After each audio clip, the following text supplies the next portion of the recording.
Hello, hello, hello. We have returned. We are back in action. And boy, oh boy, is there one today. We are talking about one of the greatest professional wrestlers of all time, a true trendsetter and pioneer in the industry. One of the first people to truly blend styles at a high level. We are talking about, depending on who you ask, the most influential professional wrestler of all time. Alright, enough stalling. We're talking about one half of the British Bulldogs tag team, the Dynamite Kid, also known as Thomas Billington. A true legend in the industry with a career that spanned over 20 years in the Americas, Canada, and Japan. However, despite how successful he was in the industry, he still couldn't defeat his own personal demons, whether in his true personal life or backstage with his co-workers. So without further stalling, we're gonna go ahead and get into it. For those of you who are new here, we tend to start these videos by going through the cage match comment section on that person's cage match profile. And today will be no different. However, it was more difficult to truly pick out the 3 comments I wanted to read out, because many of the comments were either biased towards his personal demons or just truly his in-ring skills. So I wanted to find the comments that had a justifiable balance between his personal issues as well as his in-ring work rate and contributions to the industry. So let's go ahead and get into it with Havoc Raves comment. Well, it should be clarified that it is going to hurt me to give Tom a 6, but I see it as necessary. The Dynamite Kid's career was fleeting and legendary because he was talented, fast, and extremely graceful, but on the other hand it was cut short due to all his injuries, mainly to his back, and addictions. I just saw his last match and it is simply sad.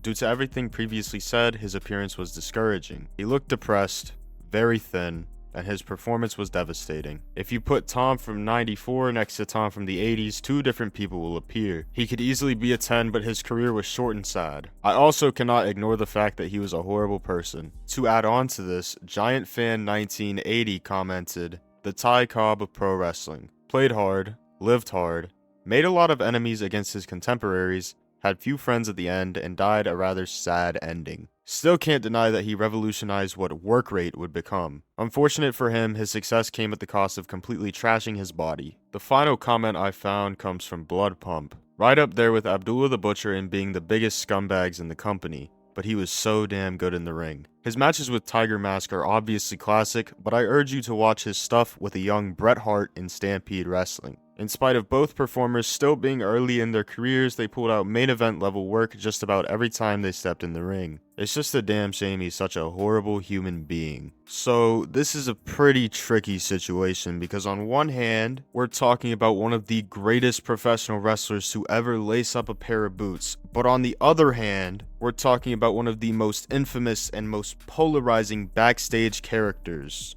A man who, through years of tarnishing his body, amassed irreversible damage to many things and just couldn't get over his own personal demons. A lengthy list of numerous health conditions, a list in which included an ungodly amount of concussions, which for the most part can be chalked up as coming from the diving headbutts that the Dynamite Kid would do. The same move that Chris Benoit did a bunch of times. Are we sensing a pattern here? Not even 20 years after his professional wrestling career started, he was wheelchair bound. However, all of these still don't excuse the things that he would do in his free time, which, for the most part, his free time consisted of basically making the Rougeau's life a living hell in the WWF. Jacques Rougeau, to be specific. These two would deadass not stop arguing. They had Dot and Drizzy beef if it was in real life and in the backstage of a wrestling event. There were numerous occasions of the two getting into it, but the most infamous times included bloody noses as well as knocked out teeth, which stemmed from a prank done by Mr. Perfect.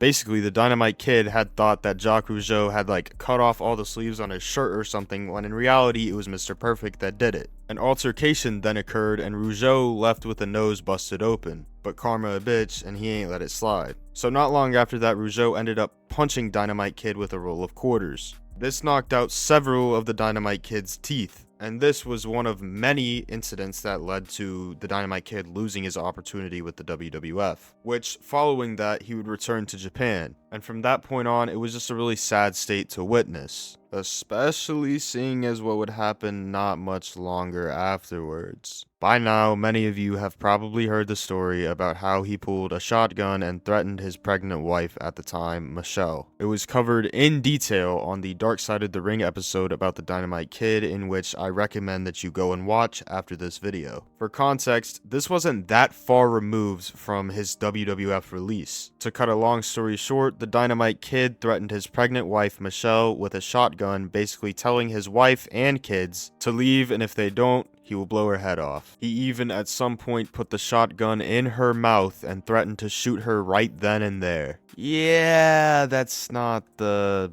best thing to do. And apparently things like this were decently common. Despite how poorly he treated his family, his kids loved him. To this day, they still advocate for his recognition, and it's kind of sad seeing all the things he was going through in his own head. His nephew is currently a wrestler and uses the Dynamite Kid as a nickname. It's clear that he had so many people that loved him and cared about him. And in a way, it kind of makes you sympathetic towards the guy because he had just done so much that had ruined his own body. He wanted to be the best in the world so bad that he had ruined himself and taken years off of his life and ruined his brain. While we're all aware that's something that comes with the business. That's a part of being a professional wrestler, but this was an extraordinary case. And once again, to get back to it, he was a backstage bully. He wasn't the nicest guy in the world. But it was evident that a lot of these things had came from just basically killing himself over the past 10-15 years. It was also well documented by family members that he was depressed, which makes sense because going from being so high up on the totem pole to the dead bottom, that messes with somebody's head. Looking in the mirror and seeing yourself in so much worse condition than you were 10 years ago, that's going to mess with your psyche. His final Japan run was obvious that he was just in pain. He didn't want to do it anymore. He was hurting. And it's tough to watch. It's tough to watch. And his health issues were only multiplied because he just continued to take numerous medication after medication to try to help himself. Regardless of what he did, he couldn't get better, and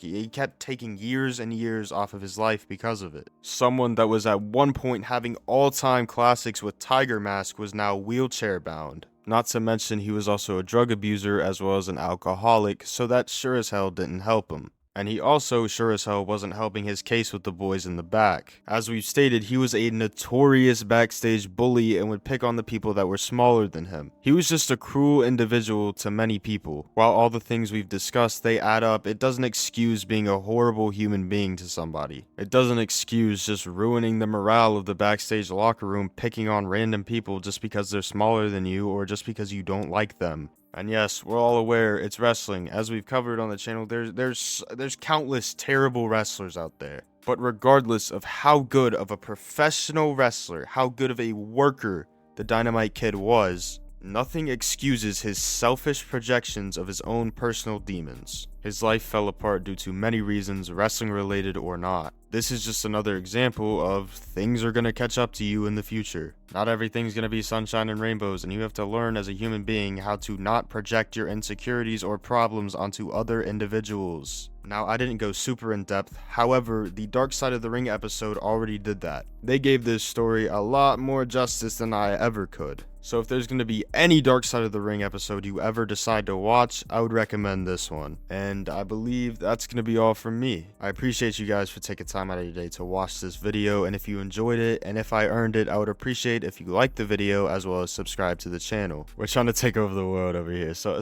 anything helps. I would also appreciate it if you joined the Discord server as well as followed me on Twitter. We do a lot of cool stuff in the Discord server. I promise you'd like it. Once again, I appreciate you guys for watching this video. That's going to be all for me. Y'all stay safe. God bless.